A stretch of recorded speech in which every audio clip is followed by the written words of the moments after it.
All right, in order to have LED turn signals, you can't use a regular flasher like this.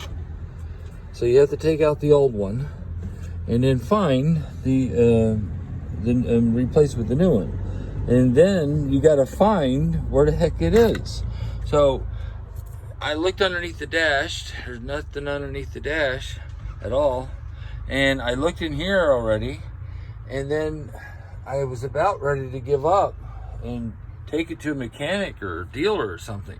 But it turns out that if you pull out the liner of the glove box, because there's a fuse box over here, you'll see this. Oops, let me turn off that light. You'll see where it says that, what does it say, electronic? That's the new one. And this one needed a ground, so I just loosened that and put that in.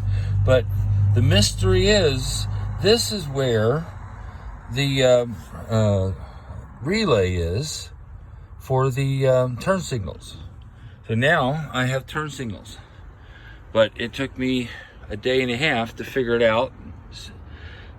So hope that helps somebody else when they try to figure out where the devil is that. There's other relays down in there, and I'll keep that in mind the next time I'm looking for another relay to fix. Problem solved.